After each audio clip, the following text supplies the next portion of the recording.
Bienvenue sur Only Up to You, le podcast du développement personnel et professionnel, où tous les mardis, nous abordons des sujets de la vraie vie, avec à la clé des exemples, des outils et des conseils. Je suis Jennifer Picci, psychologue du travail et coach de vie certifié. Et rebonjour à vous, j'espère que vous avez passé une belle semaine, un bon week-end, que vous avez pu faire quelque chose de fun, que vous avez pu vous reposer, que peut-être vous avez même commencé à faire quelques exercices. Bref, je suis ravie que vous soyez là et que l'on puisse parler de ce sujet, de cette chose que j'ai mis en place dans ma vie il y a quelques années et qui a passablement changé beaucoup de choses. En fait, qui a beaucoup changé des choses pour moi et puis qui m'aident dans la vie de tous les jours. Surtout si vous êtes des entrepreneurs, des indépendants ou des personnes qui font beaucoup et qui des fois se sentent un peu, submergées par tout et qui ont envie que les choses changent, qu'elles bougent, qu'elles évoluent. Ça, c'est une pratique que vous devez absolument faire quotidiennement. Allez, quelques fois par semaine, au moins, quotidiennement, c'est toujours mieux, mais bon, ça prend du temps à créer, à avoir cette habitude, et c'est celle de la pratique de la gratitude. Alors, la pratique de la gratitude, j'ai vraiment envie de vous la présenter comme une sorte de stratégie mentale. Déjà, qu'est-ce que c'est que la gratitude ? C'est de juste remarquer ce qu'il y a, ce que vous avez. Parce que souvent, quand on est pris dans la vie, il y a notre cerveau qui est déjà préprogrammé pour ne remarquer que ce qui est négatif. En gros, on vit constamment en alerte pour remarquer ce qu'il n'y a pas, ce qui manque, où c'est que peut-être on est à risque, etc.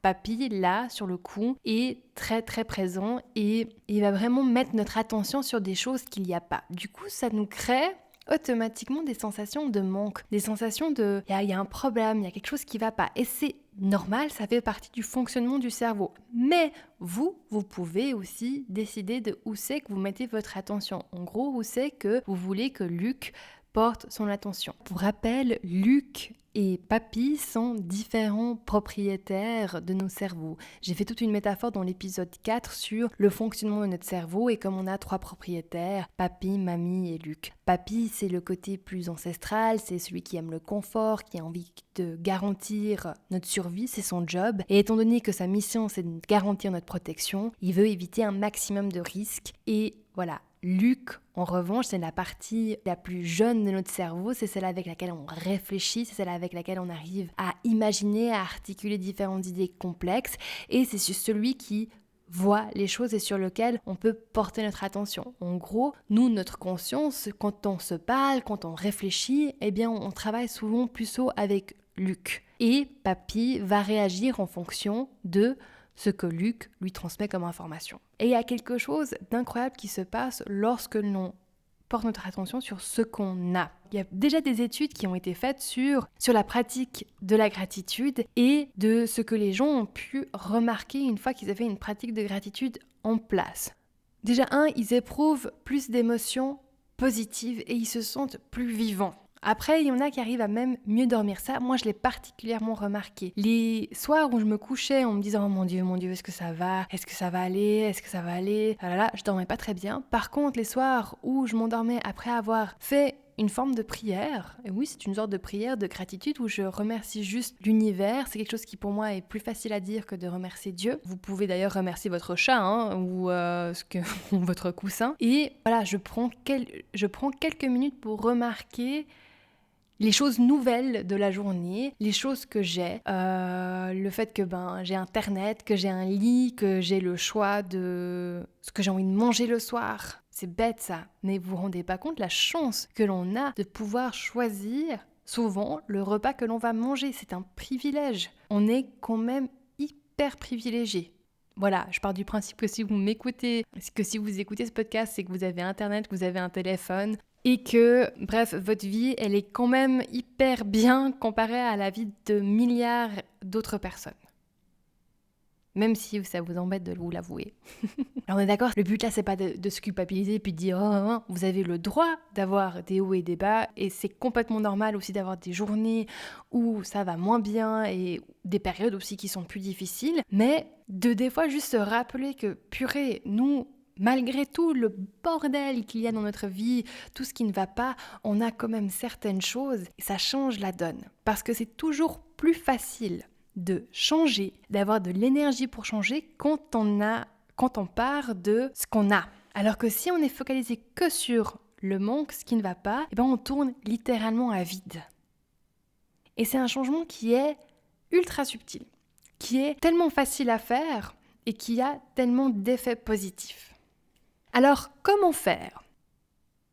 Par écrit, il y a des personnes qui vont tenir un journal de gratitude où elles vont écrire 3 choses pour lesquelles elles ont de la gratitude ce jour-là. Il y a aussi juste de remarquer les choses mentalement, de dire « Ah bon, là j'ai de la gratitude, ici par exemple, d'avoir de la lumière. » C'est bête, hein, mais franchement ma vie elle serait beaucoup plus compliquée si j'avais plus de lumière.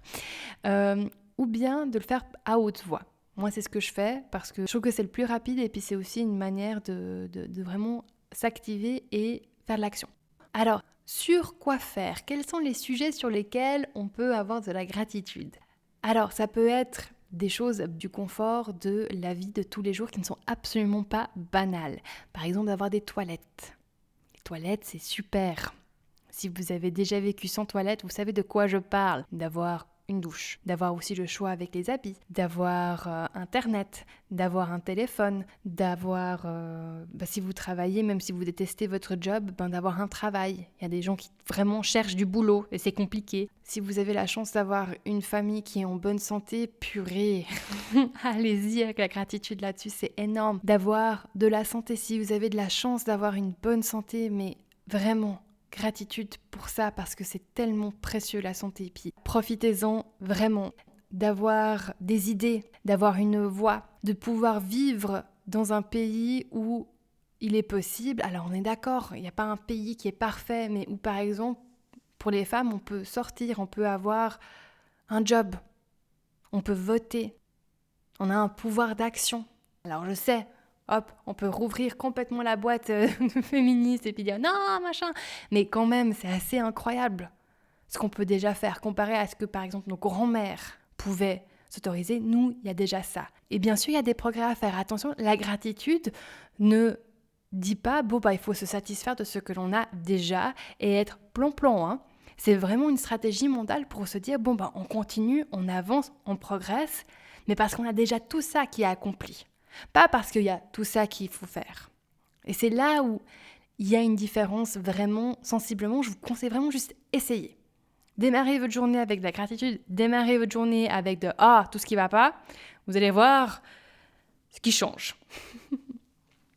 Et une autre stratégie de gratitude, c'est celle d'envoyer un message à une personne qui est très importante pour vous ou à laquelle vous pensez régulièrement parce que par exemple c'était un professeur ou un patron, quelqu'un qui vous a appris quelque chose et puis que voilà, aujourd'hui vous vous rendez compte que ce que cette personne a fait ou est pour vous est très important et vous voulez tout simplement la remercier.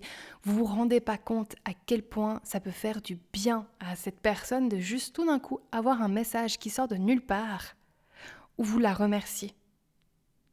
Et d'avoir cette gratitude d'avoir eu cette personne là pour vous. Après, on est d'accord, il y a plein de personnes aussi qu'on a rencontrées où on a un peu moins de gratitude, mais même, moi j'ai envie d'argumenter que peut-être que toutes ces personnes qui sont plus négatives avaient un rôle et nous ont permis de devenir qui on est aujourd'hui et d'apprendre sur nous, sur ce qu'on veut, sur nos valeurs, sur nos principes. Et ça peut aussi mériter de la gratitude de juste dire merci pour ces apprentissages. Même si ce n'étaient pas des apprentissages très agréables, hein, on est d'accord. Alors je vous laisse avec ça. Regardez un peu ce que vous pouvez faire, vous. Soyez créatifs, lâchez-vous, amusez-vous. Et moi j'ai un challenge pour vous, pour cette semaine, c'est d'écrire à une personne qui est importante pour vous, de manière spontanée et de tout simplement la remercier d'être là ou de vous avoir appris quelque chose ou d'avoir été là, de vous avoir soutenu durant une période de vie difficile et que vous la remerciez. Franchement, c'est magique ces moments et surtout ça va élever un peu votre humeur, votre taux vibratoire. Vous allez être, regardez, testez, c'est mon petit challenge pour vous. Moi, je vous souhaite une belle semaine. Et j'en profite aussi pour vous dire si ce n'est pas encore le cas, de me suivre sur les réseaux sociaux. Sur Instagram ou sur Facebook. Je mets souvent des choses où j'interagis vraiment avec vous. Donc si vous avez envie de me proposer un sujet, de me faire des remarques, des propositions, c'est volontiers. Moi je vous fais des gros becs et à la semaine prochaine.